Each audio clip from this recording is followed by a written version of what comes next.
Da Çayek kalkosунун ошондо Чоң Уштоо деген жеринде Кансалык деген айтылчу. Бос чоң үйдей чоң босташ бар эле. Ошондон ошол эки аркан боюга жетпеген өйдөрүктөн кастырып. Ал эмне болуп Кансалык десе имиш угулчу экен. Мындай айтылчу ата бабалар. Ушул жерден кетип кайра кийин келбей калышкан болгон оокаттардын баарын катып бияктан душмандардан коркуп качып шойдон келген жок дешти. Анан Киндиктөө деген жер бар, Карадөбөдө. Ошонун кичине эме күнбатыш жагында, Карадөбөнүн тең ортосунда чакан кичинекей зоолу дөбө, күнбатыш жагында түбүндө ушу чоң алачыктай ачык тегерек тешик бар болчу. Анан ал мындай эмиш болчу.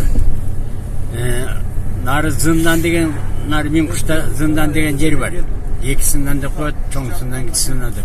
Экөөнүн кошулган аяк жагы бир 20 гектардей болгон аянтча. Ошонун күнбатыш жагында бир зоонун түбүндө үңкүр бар. Ал үңкүрдүн ичине карап көрсөң, бир 400 кой баткыдай. Анан нары жагы караңгы, киши кирип кетти. Анан караңгы, анан баргандан коркосуң. Ошон аталарыбыз айтчу. Эме деп теге ушундан киргенде теге Киндиктөөдөн түшкө жакын чыгат экен деп. Анан кийин эми ошондо тигинден түз алганда, бери болгондо түз алганда, бери болгондо 15 чакырымда түз барганда. Ушинтип айтчу экен, анан деген имиш бар болчу да. Анан ошол үңкүрдөн аждар сойлоктоп коет. Аждар сойлоп кеткен. Ошо зындан демеп туруп, зындандын белин ашып, сары боор деп коет, ошону капталдап, анан тике түшүп, анан чоң дөбөнүн капталы менен кеткен дагы кичигерээге таштап коет, ал суудан өтүп, анан кийин сасык таштай менен кеткен. Анан Агылактын башы, анан Каракүнгөйдөн барып эле жанагы Кеңтөр деген жайлоонун этегинде Баксыбай деп коет, ошого тике кирип, андан Эмел деген жайлоонун аяк жагын Кашкасуу деп коет. Ошо Кашкасууга кирип кетип анан дайынсызда. Эми азыр ошол жерде мындай. Азыр айрым жерлеринен жүктүү бодомал көрүнбөйт. Ошо аждар сойлоп өткөн жерден. Анан уже шагыл толуп кийин неметип калгандан кийин да. Анан кийинчерээк могу Киндиктөө өзөгүнө зоо болуп үстүнөн шагыл тиге эмес, тике болчу, анан жел чыккан турчу да. Анан тике болчу, ошого шагыл кулап түшө берчү. Анан азыр бир топтон бери мен бара элекмин, бир 15 жылдан ашып калды. Бүтүп калды го. Анан мен бул окуяны бай имиш деп элден угуп жүрүүдө, анан 70-жылы зоотехник окуп жүргөндө мен Светлимистан бүттүм да. Техникумду окуп жүргөндө Сакманга айдалды. Андан аркы Ак Суу району эмеге түпкө карачу. Түп менен бир район болчу. Анан тетиги Дзержинский деген совхоз бар экен, Кемелов Мурат деген директор бар экен. Ошонун немесине Сакманга барып калдык. Айдымда жердеш балам Докторбек деген экөөбүз бир корого түшүп калдык. Барсак аяктагы Кытайдан 65-жылы келгендерди кытайчы кыргыздар деп коет экен. Анан ошого түшүп калдык. Анан катты таанышпайт экенлер. Анан ошентип эле Сакманда жүргөндөн кетерге 1-2 күн калганда экөөбүз баурашып отуруп, Сакманчага кайтарабыз. Мен аянга ошо 3 ачык сыяктуу болуп калдым. Кемел Мурат келгөндөн кийин, Кемел Мурат келгөндөн кишим жактырып туруп, сен хорон тейдесиң деп койду. Баарын деп деди. Анан экөөбүз чаган экөөбүз сүйлөшүп отурсак, сурап калдык аяктыксың деп. Анан жумгалдыкмы? Ой, жумгалдык болсоң, мага бир аманат бар деди. Эмне аманат дедим мен. Менин атам мага дайын деп кеткен дейт. Атамдын атасы атама дайын деп кетиптир дейт. Ушул жумгалда алар ошо деме, ошо чоң атасы тиге айткан го. Эме деп тиге бир күн ошондо 18-20 кесим эле дептир. Анан айдыбызга бир сакалдуу киши келди. Анан мурунда келип, 1-2 келип кеткен, бирок ошондо келгенде эле эмнегедир айылдагылар чакырып, сыйлашып, анан бир жумадай жүрүп калды дейт. Анан бир күн эле эл чогулуп, бир дөбөчө отуруп дейт, аксакалдардын баары. Анан отурганда эле мен бул эмне отуруп калганда эле кызыгына бардым дейт, бар көрөйүн. Анан барсам төр жагында экен дейт. Анан ошондо эл келип бүттү, эми келип бүттү, айта бериңиз деп калыш дейт, жаңы айылда аксагандар. Анан 80ден өтүп калган кишилер бар дейт. 90га басып курактады. Бирок алардан жаш дейт. Анан ошондо тигиш айтты, мени канча жашта деп ойлойсуңар деп. Анан ашып келсе 70-тесиз дейт. Анан унчукпай деп отургандан кийин ооба менин өңүмө караганда ошондой деп айтты. Анан бирок мен быйыл 160-тамын деп айтты. 160-тамын. Деп анан унчукпай отургандан бир топтон кийин мен муну мындан өмүрүм акырына акындап калды окшойт.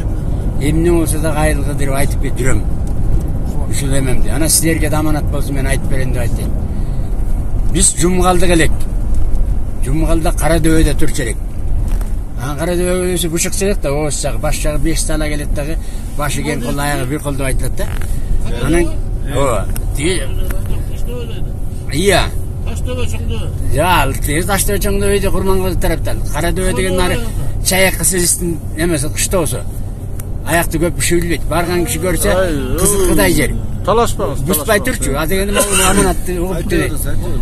Анан кийин баягы жерден кийин ошо жактан келди келе. Ошондо калмактар келип качып, кайрага барабыз деп бара албай калдык. Мен кыскартып өтөм да. Анан кийин ошо Киндиктөө деген эме чоң Штоо деген жерде чоң кара үйдөй таш бар, бос таш.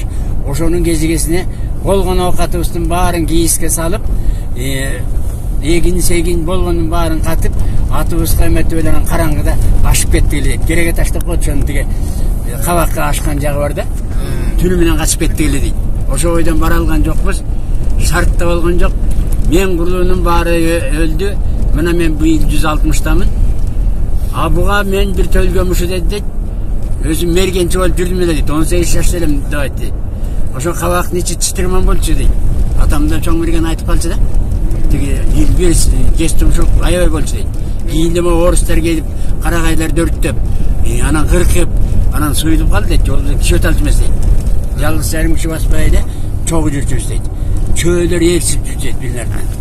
Анан ошентип жүргөндөн бир кийүүгө бир дат албай ушинтип жүргөн кезим дейт. Деп айтты. Анан кийин кызып бүгүн кийикке барып келейинчи деп анан барып анан неметип кызыгып басып эле анан такыр кийик таппай койдум дейт. Анан бир убакта бир жерден кийик көрдүм дейт. Анан кийик көрүп аңдып барып өңүп атсам дейт, жаралуу болуп калды дейт. Баягы кийикти каякка кубалап баратканын билбейт, Аллам жатат дейт, кайра кетет дейт. Абыкка сүйөнүп алган кийик ушундай болот да. Жон койсо жаткан жерине каны үйөлүп калат. Анан баягы чарчап отуруп бир убакта бир аябай шайым кетти дейт.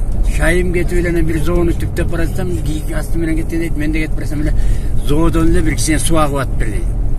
Аны агып аткан суун эле эмете коюп жүрбөйт, башымда топумду ала коюп, топум Удай шүгүрдүү топу болчу дейт. Ошо топу менен толтура бирдиштим дейт. Кайра бирди жартысынан өйдүрүштүм дейт. Анан деп отуруп калдым дейт шалдырап. Анан отуруп калгандан кийин да бир убакта чарчабай ошондо бир топ канча отурганын билбейм дейт. Анан бир убакта баягы кийик эсиме эс алып, кийик эсиме түшүп анан баягы кийик кайда десем деп кийик неметпесин карайынчы деп неметедим дейт. Анан бир убакта туруп, мындыгымды алып немесем, баягы соонун борун агып аткан суу жок дейт. Мунун эмелек ичкен суум каяка кетти. Деп эле нары жагына чыгып, бер жагына чыгып, соонун борлорун баарын эмесем, ным да болбойт дейт. Анан бул эмнеси? Мага бир сыр көрүнгөн экен деп көпкө нары бери басып карадым дейт. Ушке ушул жерден чөөлө жанына отурдум эле деп эле. Анан ошо менен Гушайман болуп үйгө кеттим деп. Кийик деметкен жокмун дейт. Анан кийикке чыкпай эле, эч кимге айтпай эле ошентип жүрдүм дейт бир топко. Анан бир топко жүрдүм дейт. Андан кийин бир күнү тиги дагы ошентип отуруп 3 айдай убакыт өтүп анан эметип калганбыз дейт. Анан дагы кийикке барайын, эмне кылсам деп эле анан кайра айлап андан барсам кийикке бардым дейт, аттым дейт. Анан күзүнүндө эле жанагынтип эгин тегинибиздин баарын жыйнап бүткөн кезде жанагында эме барып калган, качып кеттик дейт. Ошол бир жарым топудан ашыгыраак ичкеним ошол менин өмүр жашым болду дейт. Жарымынан өйдөрөөк болчу дейт. Жана 10 жаш кошулду болуш керек. 160. Анан мен муну аманат кылганым Жумгалдан киши келсе, анан эми уругунда айткан дейт. Аны тиги чоң атам айтып бер дейт. Атам мага айтты, анан кийин уругунду унутуп калыптырмын дейт. Кайсы уруу экен. Анан кийин ушуга аманат ушуну айтып койгула. Ошо жактан тың чыккан балдар болсо эртең күн иштеп келсе, бу жерден уруктарын табат. мен болсо мен де балдарга айтып кеттим, ана бияктан антеби минтеби бизде шашоо шактыле начар. Анан аяктан баягы дагы жакшы болуп калса Совет өкмөтү чыгылектелүү деп дал ичак. Анан кийин аяктан бир жакшы шарт болуп калса кетип калчылар болуп калабы. Ушул илгери үмүт менен кыдырып жүрөм. Эми мен силерге мындай келбейм, мен ушу акыркы көрүшкөнүм деп. Ошо бойдон көргөн жокпуз деп айтсайын. Анан атага чоң атам эки жактан келген ошо жуң калдык барбы? Баланча барбы деп сурап беришкен. Абейин тигил өз атасы ошентип беришкен. Анан өз атасы ошентип анан бир күнү кайтыс болгонда экөө тең 80ден ашып 90га жакында өлдү дейт. Атам дагы, чоң атам дагы. Атыгыш 60-тарда такылган киши. Анан ошону аманат балам, ошону бирөө болсо бирөөнөн угуп анан ошону сен эсиңе алып унутпай айта жүр дедиле. Анан мен сага раз жолу угуп калбадымбы? Анан мен сага айттым. Ушулар барбы деди. Анан мен айттым, ал бар. Биз ушундай айтыпчы, биз бирок жомок деп ойлочубуз дедим. Жанагы үңкүр да бар тигинден чыккан. Анан анда майта эме таш калкар ташты коюп ичи менен өтөт дегенди укчубуз дедим. Анан аждар сойлок деген бар, асырдын ичинен өтөт, аждар сойлок ушундай кашкасы деген кирбидет. Алардын баары бар. А биз муну анын жөнөкөй деп жүрсө, асыр систем мени угатып таң калып атам дедим да. Таң калып атам, бул чындык турбайбы анда. Анан ушу кан салыгынан калмактардан качып деп, анан калмактардын бүрсөлөрү бар, анын баарын айдоо кылып сөткөн. А сиз эмне болуп биякты кайра келип калдыңар дедим да мен. Кытайдан баарыңар эле келдиңерби? Жок десем, жок. Биз Кытайдан келбей эле, биз мурда бияктан Кытайдагы бир эме менен качып барганбыз дейт. Качып баргандан кийин кайра ата-энелерим келген дейт. Келгенде орустар келип калды дейт. Анан орустар келгенде балдарыбызга күбөлүк берип, улуу чоңдорубузга паспорт берген экен дейт. Анан ошо паспорту анан тияктан барып Совет өкмөтү менен эметкенден кийин кытайлыктар Совет Россиянын документин алган паспорту барлар, метрикасы барлар кетесиңер дейт.